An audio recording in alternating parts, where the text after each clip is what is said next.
बिस्मिल्लाहिर्रहमानिर्रहीम। अस्सलाम वालेकुम दोस्तों, आज की हमारी वीडियो है कि जन्नत में किस मज़हब के लोग जाएंगे, यहूदी, ईसाई या फिर मुसलमान।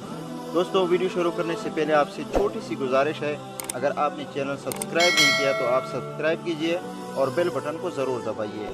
दोस्तों, किसी ने सवाल किया कि जन्नत में किस मज़हब के लोग दाखिल किए जाएंगे, यहूदी, ईसाई या फिर मुसलमान। इस सवाल के जवाब के लिए तीनों मज़हब के उलमा को मदऊ किया गया। मुसलमानों की तरफ से बड़े आलिम इमाम मोहम्मद अब्दा और ईसाइयों की तरफ से एक बड़े पादरी और यहूदियों की तरफ से एक बड़े रबी को बुलाकर इनके सामने यही सवाल रखा गया, जन्नत में कौन जाएगा, यहूदी, ईसाई या फिर मुसलमान।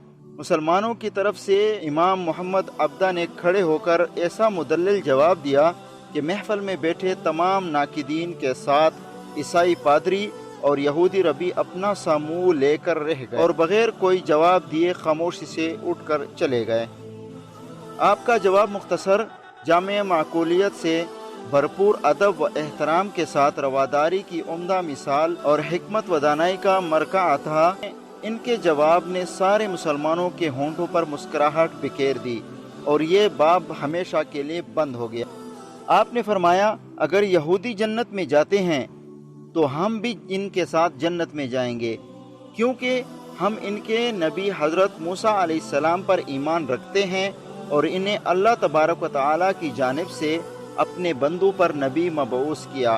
अगर ईसाई जन्नत में जाएंगे तो हम भी इनके साथ जन्नत में जाएंगे, क्योंकि हम हज़रत ईसा अलैहिस्सलाम पर ईमान रखते हैं।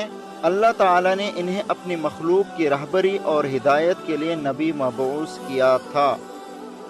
लेकिन अगर मुसलमान जन्नत में जाएंगे तो हम सिर्फ अल्लाह की रहमत के साथ अकेले ही जन्नत में जाएंगे। हमारे साथ कोई यहूदी, कोई ईसाई नहीं जाएगा, क्योंकि उन्होंने हमारे नबी अकरम मोहम्मद मुस्तफ़ा सल्लल्लाहु अलैहि वसल्लम को नहीं माना और न ही उन पर ईमान लाए हैं। इसलिए न यहूदी जन्नत में जा सकता है, न ईसाई जन्नत में जा सकता है। जाएंगे तो इंशाअल्लाह सिर्फ मुसलमान ही जन्नत में जाएंगे, जिसने कलमा पढ़ा है ला इलाहा इल्लल्लाह मुहम्मदुर रसूलुल्लाह और इस कलमे पर अमल किया और इसके नीचे जिसने ज़िंदगी बसर की वही जन्नत में जाएगा।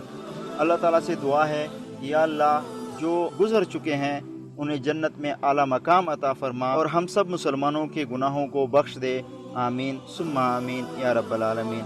दोस्तों, वीडियो पसंद आने की सूरत में लाइक और शेयर ज़रूर कीजिए। शुक्रिया, वस्सलाम।